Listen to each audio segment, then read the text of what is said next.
¿Qué tal? ¿Cómo están todos ustedes? Aquí le habla su servidor, el pastor Oscar Oxford.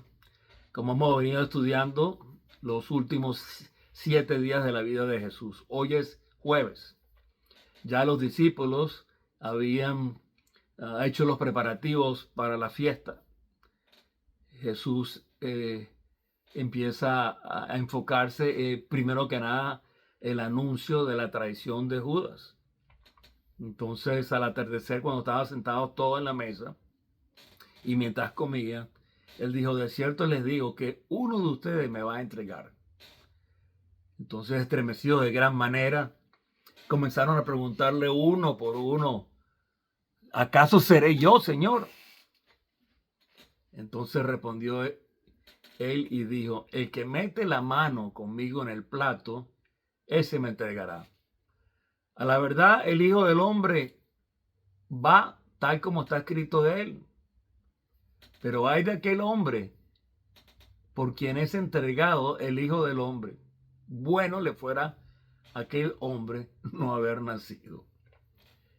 Y respondió Judas, el que le entregaba, y dijo: ¿acaso soy yo, Señor? Entonces Jesús le dijo: tú lo has dicho. Entonces, mientras ellos comían, Jesús tomó pan y lo bendijo y lo partió. En ese momento ya se iniciaba la fiesta de las levaduras. El pan era sin levaduras. Entonces él partió el pan y se lo dio a sus discípulos y dijo: tomen, coman, este es mi cuerpo. Es como símbolo, una alegoría de lo que representa su cuerpo y de lo que representa el pan.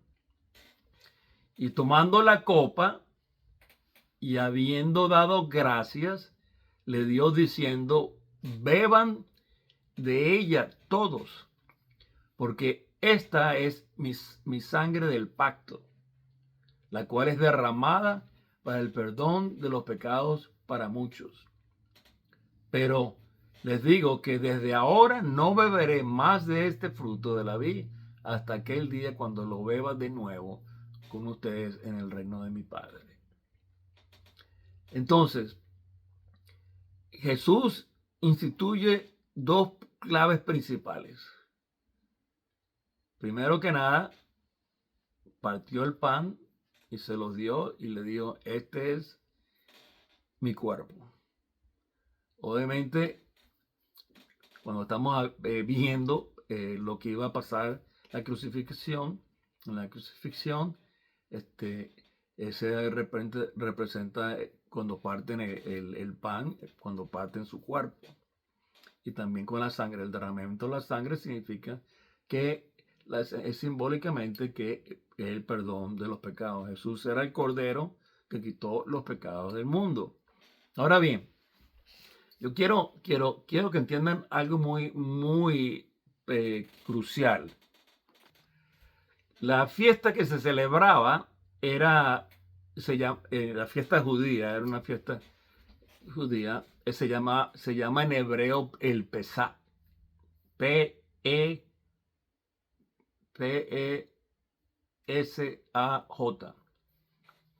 Entonces, ¿qué es lo que significa el Pesaj? El Pesaj en hebreo y en español es Pascua.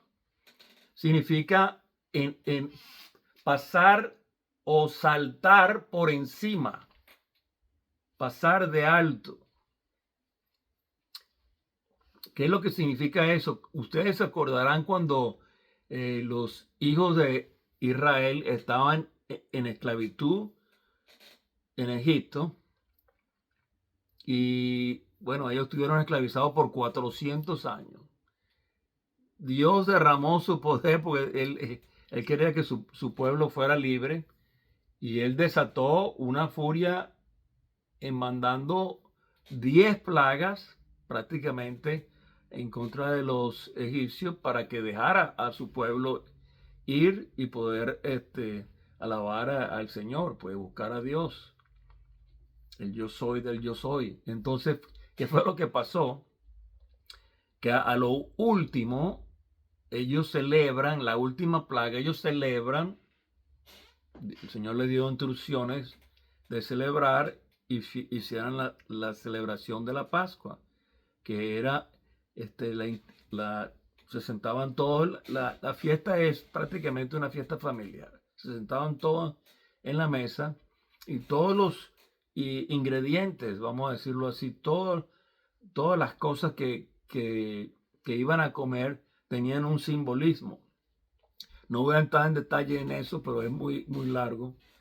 Pero todos tenían un simbolismo y todos representaban prácticamente a Jesús. Si hubieran analizado bien esa fiesta, ellos entenderían que Jesús era el Mesías y que iba a venir en un futuro.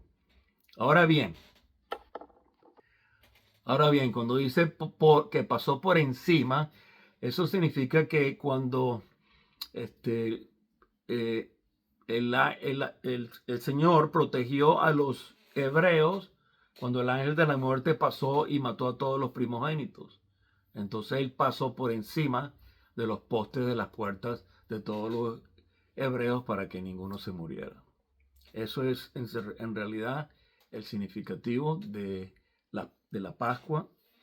Y obviamente en esa fiesta, en esa celebración, ellos estaban instituyendo la liberación, porque iba a venir la deliberación. Segundo, iba a venir el cordero. Ellos tenían que matar un cordero sin mancha, inmolado. Y ese cordero es el cordero de la Pascua, que representa a Jesús, que es el cordero que vino al mundo para salvarnos. Entonces, es también bastante significativo, les quiero decir esto, porque cuando Faraón los dejó ir, ellos se fueron en caravana, iban a la tierra prometida y llegaron hasta el Mar Rojo, y en el Mar Rojo ellos cruzaron el Mar Rojo, pero los egipcios no querían dejarlo ir porque, bueno, imagínense, pues, nadie le iba a trabajar a ellos. Ellos iban a tener que trabajar porque todos los esclavos se les habían ido. Pero entonces la furia que desató Faraón dice: nosotros vamos a acabar con esta gente. Vamos a matarlos. Y se fueron en busca de ellos para matarlos. Y cuando llegaron al Mar Rojo, ya el Mar Rojo se había separado. Y cuando los hijos de Israel estaban rumbo hacia la tierra prometida, llegando al otro lado del mar, los egipcios con sus caballos y todas sus carrozas, sus carretas, se metieron en el agua, y entonces ahí se cerró el mar. En ese momento, eso es lo que se considera la liberación, porque en la primera etapa los sacó de Egipto, pero en la segunda, cuando mataron a todos se hundieron y se ahogaron y destruyeron a todos, entonces ahí prácticamente se celebra la celebración de la liberación. Ahora bien, desde ese punto, desde que cuando salieron hasta llegar al Mar Rojo y hubo la destrucción de los egipcios, fueron 7 días. Por eso es que se celebran 7 días de la fiesta de la Pascua.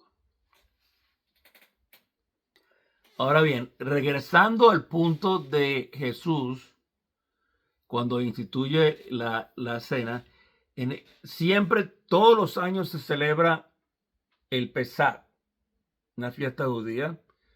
Una vez más, esa es la fiesta, lo llaman el Cordero Pascual. Es la Pascua que se celebra. Entonces, es bastante significativo porque en la fiesta se tomaban 4 copas. La primera copa, cuando se empezaba la fiesta, agarraban una copa y antes de empezar se metían una copa, un trago, pues. Se metían la copa, la primera copa. Eso significó que simbólicamente, en el libro de Éxodos, dice que yo os sacaré, os libraré los redimiré y os tomaré por mi pueblo. Son las 4 copas que representan la acción que hizo el Señor y lo que Él declaró. Entonces, la primera copa es la copa de santificación, que representa yo os sacaré. Él lo sacó de las manos de la esclavitud de Egipto. Entonces, Dios separa a su pueblo. Lo separa completamente separados. Él inicia en ese momento la liberación. Simboliza que Dios distingue a Israel de todo el mundo. En esa celebración se bebe prácticamente, como yo le había dicho anteriormente, se comienza a beber desde el principio de la fiesta. Desde el principio, antes de empezar a cenar, se toma esa copa. Es una bendición especial, porque le están dando gracias a Dios que lo sacó de Egipto, de la esclavitud. Entonces, la segunda copa se llama la copa de la liberación. La liberación de las 10 plagas que los liberó. Le mandaron 10 plagas a los egipcios para que pudiera ejecutarse la completa liberación de los judíos. Entonces dice en Éxodo 6:6, dice, yo os libraré. Entonces, la segunda copa que tomaban era al respecto de la liberación y se contaba la historia que sucedió. Las 10 pagas todos los años se los cuentan a la familia. Recuérdense que esto es una fiesta familiar.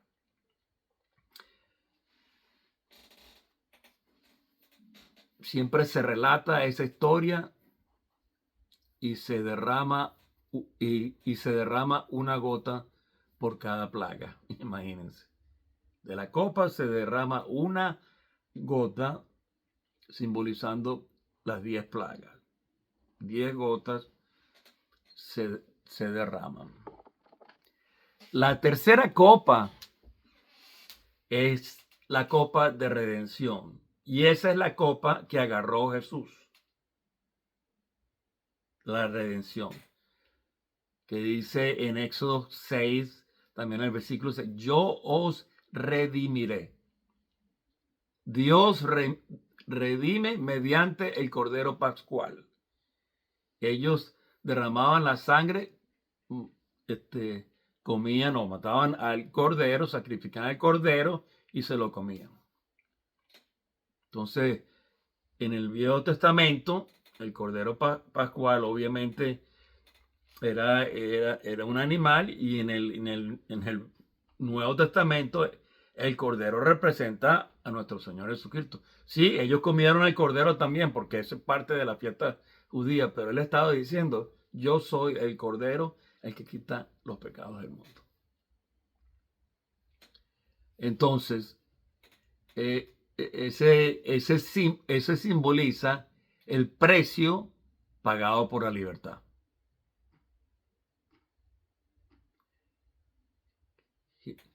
Él es el Cordero Pascual. Y es importante entender que esa fue la copa que tomó Jesús. Recuérdense que él dijo, tomen, coman, este es mi cuerpo.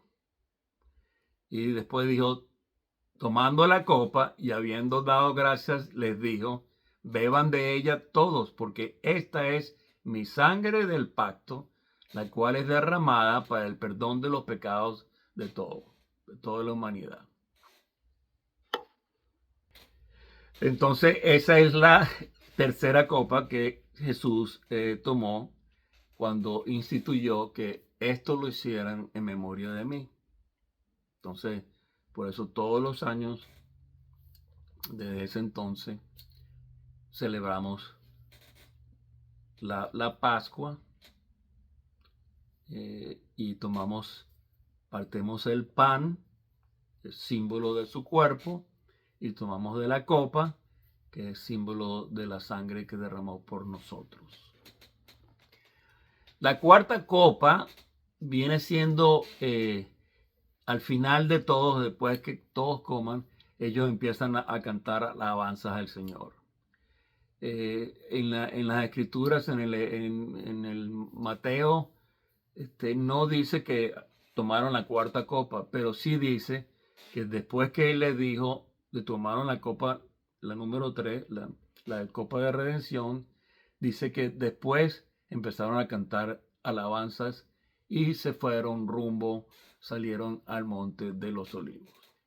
Allí en el monte de los olivos, ahí nos encontramos que Jesús les habla, le habló directamente a Pedro y le dijo a Pedro que lo iba a negar. Entonces, también es parte, yendo al monte de los olivos, que Pedro lo iba a negar 3 veces. Y eso fue exactamente lo que sucedió. La otra cosa que sucedió fue que llegaron al jardín de Getsemaní, y ahí fue la angustia y donde nuestro Señor empezó a agonizar. A pesar de que nuestro Señor le dijo a los discípulos, miren, oren, porque estoy pasando la fuerte, oren por mí. Ellos se quedaban dormidos. 3 veces Jesús les llamó la atención y lo despertó y le dijeron que oraran, pero se quedaban dormidos.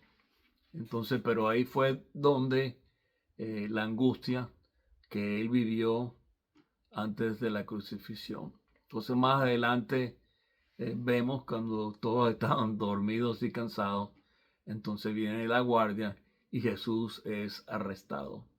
Mientras él aún hablaba, vino Judas, que era uno de los 12, y con él mucha gente con espadas y palos, imagínense, de parte de los principales sacerdotes, de los ancianos del pueblo, que le entregaba, le había dado una señal: al que yo bese, ese préndale, porque ese es Jesús. Entonces lo saludó, lo besó y le dijo: amigo, haz lo que viniste a hacer. Entonces Jesús se acercaron, lo aprendieron y se lo llevaron, lo arrestaron. Hubo muchas controversias en ese momento en el jardín porque los discípulos trataron de defender, sacaron su espada, pero Jesús le dijo que no, pues. Entonces después Jesús fue rumbo al Sanedrín, que lo habían aprendido, y lo llevaron delante de Caifás, el sumo sacerdote. Y Pedro le seguía desde el patio. Entonces ahí vemos cuando Pedro, obviamente, lo confrontaron, le preguntaron, ¿tú andabas con él? Y él lo negó 3 veces.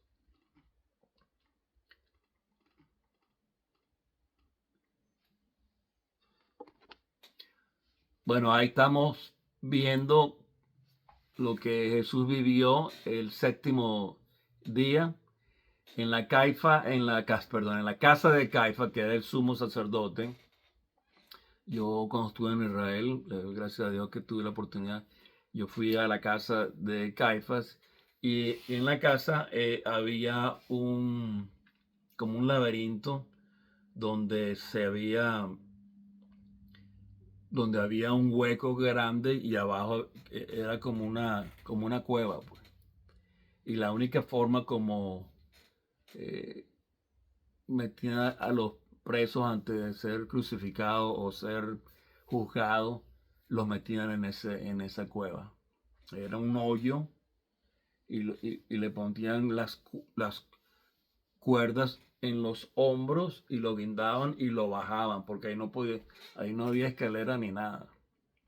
Ahí esa noche Jesús durmió, y ahí también me imagino que ahí agonizó muchísimo. Es interesante lo que nuestro Señor sufrió por nosotros, que en esa, yo tuve la oportunidad de entrar ahí, ya abrieron unas escaleras para poder estar ahí por un rato, y se nota que en una especie de roca había una silueta como si Jesús hubiese abrazando esa roca.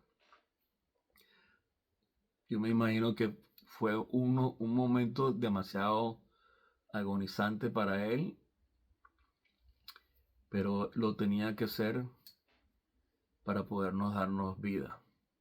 Jesús nos pasó de la muerte a la vida.